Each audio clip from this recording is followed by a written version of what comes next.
তোমার সাক্ষী হিসেবে মানতাম না। এই যে আজকে চলতেছি, আমার মাটি যে আমার পায়ের নিচে, ওই মাটির উপর দম্ভ ভরে ঘুরে এই দেশ জাতি সমাজের ক্ষতি করতেছি, দাম্ভিকতার সাথে চলতেছি, অন্যায় করতেছি, এই মাটি যে আমার সাক্ষী হবে কি আমাদের ময়দানে, আমি কি একবার চিন্তা করতেছি?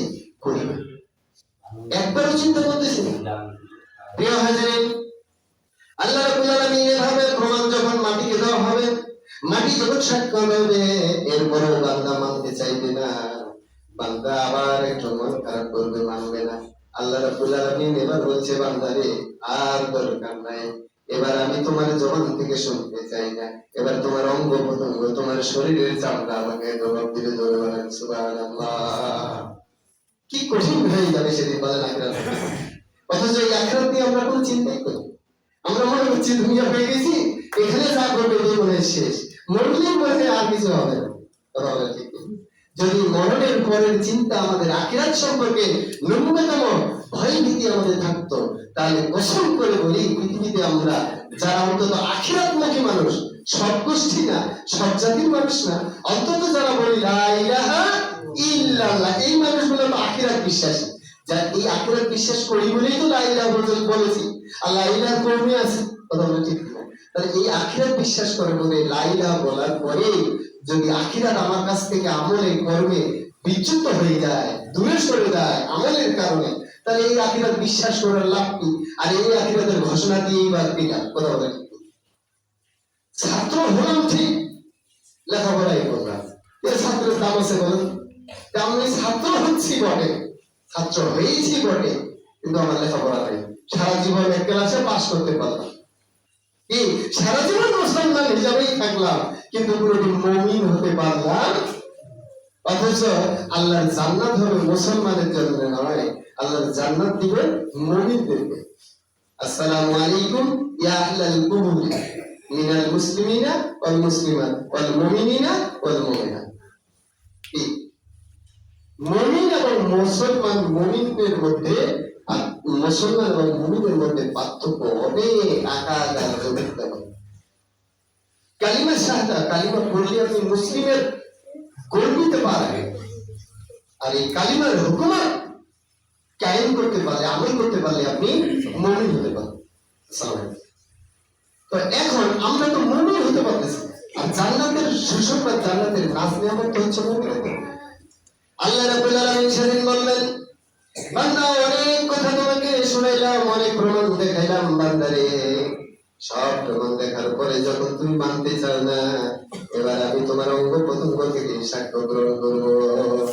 আল্লাহ রাব্বুল আলামিন বলেছেন, আল-ইয়াওমা নাহতিমু আলা আফওয়াহিহিম ওয়া তুকাল্লিমুনা আইদিহিম ওয়া তাশহাদু আরজুলুহুম বিমা কানু ইয়াকসিবুন।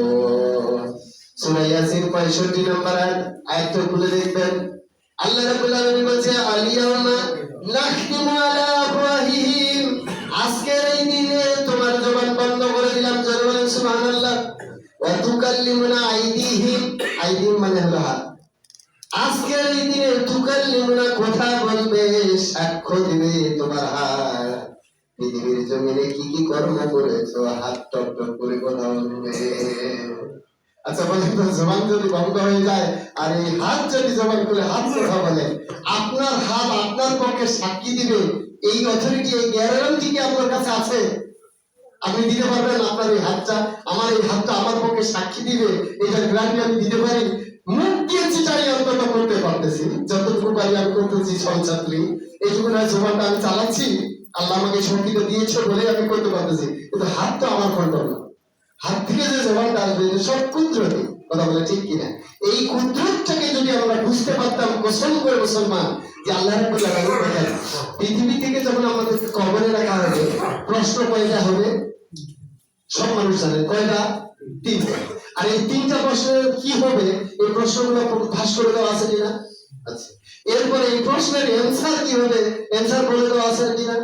আচ্ছা, প্রশ্ন এবং অ্যানসার যেখানে বলে দেওয়া আছে, এরপরে যদি প্রশ্ন আর অ্যানসার বলে দেওয়ার পরে যদি আমাদের জন্য অ্যানসার করা সহজ হতো, তাহলে কি কেউ অ্যানসার আউট করে দেওয়া যাবে? পৃথিবীর কোনো কারিকুলামে প্রশ্ন দেওয়ার পরে প্রশ্নের অ্যান্সার কখনো আউট করা যায়? যদি আউট করে দেন তাহলে কাম শেষ। কথা বলে ঠিক কিনা? দেখেন না পরীক্ষাগুলো হচ্ছে, একটা প্রশ্ন ফাঁস হলে মানে সব পরীক্ষা বাতিল, তার মানে গন্ডগোল হয়ে গেল। কিন্তু আল্লাহ এমন বিচারক, আহকামুল হাকিমিন। আল্লাহ রাব্বুল আলামিনের কুদরতটা এমন পাওয়ারফুল। বান্দা, আমি তোমাকে প্রশ্ন দিলাম, অ্যানসারও দিলাম, দেখি তোমাকে চ্যালেঞ্জ করে দিলাম, কি করে তুমি এই প্রশ্ন আর অ্যানসার আমাকে কালকে ওভারের মধ্যে দিতে পারো?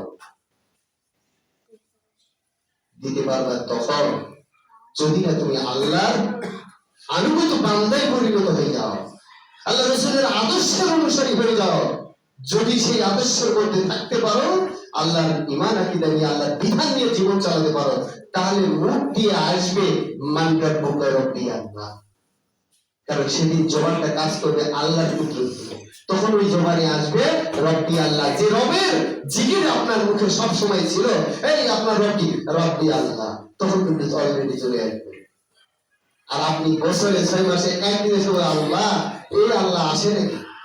আসবে? এটা আপনি সাধারণত দেখবেন পৃথিবী থেকে আমাদের ময়মুরব্বী যারা যায়, আপনাদের কিসমতে হয়েছে কি হয়নি? আমার কিসমতে হয়েছে যে যারা মনুষ্য অবস্থায় মৃত্যুর শিহরে থাকে, সে সময় আপনারা যদি উপস্থিত থাকেন তাহলে শুনতে পাবেন যে মানুষটা যে আমলে তার জবান দিয়ে ওই ধরনের কথাগুলো, নিঃশ্বাস চলে যাওয়ার উপক্রম, তারপরে কিন্তু ওই কথাগুলো আসতেছে ওর কাছে, কিন্তু এইটাই হলো সেই কবরের ফল। আপনি কবরে যা কি বলবেন এটা না, এই দুনিয়াতে যখন যাওয়া হচ্ছে এই সময়টার মধ্যে আপনি বুঝতে পারবেন যে কবরের ফল আপনার আসবে কি আসবে না। এটার বাস্তবতা হচ্ছে এটা। কারণ যদি আপনি আমলটা করেন তাহলে দেখেন যে তার মুখ দিয়ে আল্লাহ ওয়া লা ইলাহা আসতে আছে। আর যদি সে দুনিয়াদারি হয় তাহলে সে দুনিয়ার গল্প বা দুনিয়ার কথা বলতেছে, বিবি বাচ্চা সন্তানের কথা বলতেছে, এই আমি চলে গেলে তোমরা খেতে পারবে না, তোমরা চলাইতে পারবে না, তোমরা শেষ করে দিবে। এই যে মানুষের যে যেটা আমল, সেই আমলটা সেদিনে আসবে। এই জন্য আল্লাহ রাসূল সাল্লাল্লাহু আলাইহি ওয়াসাল্লাম বলছেন যে আখিরু কালামি লা ইলাহা ইল্লাল্লাহ ফাদখালাল জান্নাহ। মৃত্যুর গড়গড়ানি আসার পূর্ব মুহূর্তে যার মুখ দিয়ে আসবে লা ইলাহা ইল্লাল্লাহ, আল্লাহর নবী বলছে সে জান্নাতে চলে যাবে। প্রিয় ভাইরা আমার, কাজেই তাহলে আল্লাহ রাব্বুল আলামিন বলছেন এখানে হাত কথা বলবে, হাত তখন টকটক করে সাক্ষী দিবে। আমাদেরকে সাক্ষ্য গ্রহণ করবে। তাহলে আসুন আমরা হাত এবং পা, আমাদের শরীরের চামড়া যেহেতু সাক্ষী দিবে, আমরা যেহেতু সেদিন কন্ট্রোল করতে পারবো না, এটা আমাদের আয়ত্তে থাকবে কি থাকবে না। এই জন্য আজও সময় আছে, এখনো সময় আছে যে আমরা আমাদের ঈমান আকীদাকে পরিবর্তন করি। আমরা এমন একটা সমাজ নির্মাণ করি আমার দ্বারা আল মুসলিম আকুল মুসলিম, আরেক মুসলমানের যাতে ক্ষতি না হয়। আমরা যাতে হিংসা বিদ্বেষের ঊর্ধ্বে থেকে আল্লাহ আমাকে যতটুকু নিয়ামত দিয়েছে ততটুকু আমি খাই, আরেক ভাইকে খাওয়ানোর না হলে উপকার করানোর চেষ্টা করি। একটা সৎ কথা বলি, একটা সৎ পরামর্শ দিয়ে, একটা সৎ উপদেশ দিয়ে আমরা সকলের সহযোগিতা করার চেষ্টা করি।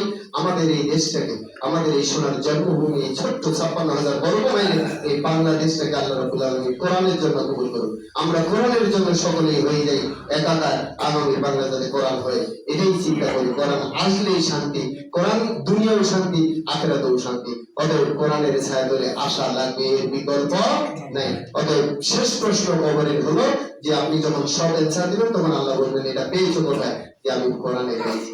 এই জন্য কোরআন আপনাকে লাগবে, কোরআনের ছায়া তলে আসতে হবে। আল্লাহ রাব্বুল আলামিন আমাদেরকে সরকারকে কোরআনের জন্য কবুল করুন। আমরা আমাদের আমল পরিবর্তন করে হিংসা বিদ্বেষ ভুলে যাই। আমরা সকলকে ভাই ভাই হিসাবে মেনে চলার তৌফিক দান করুন আল্লাহ রাব্বুল আলামিন। এই আশাবাদ ব্যক্ত রেখে সকলের সুস্বাস্থ্য কামনা করে আজকের খুতবার আলোচনা এখানে শেষ করছি। ওয়া আখিরু দাওয়ানা আলহামদুলিল্লাহি রাব্বিল আলামিন।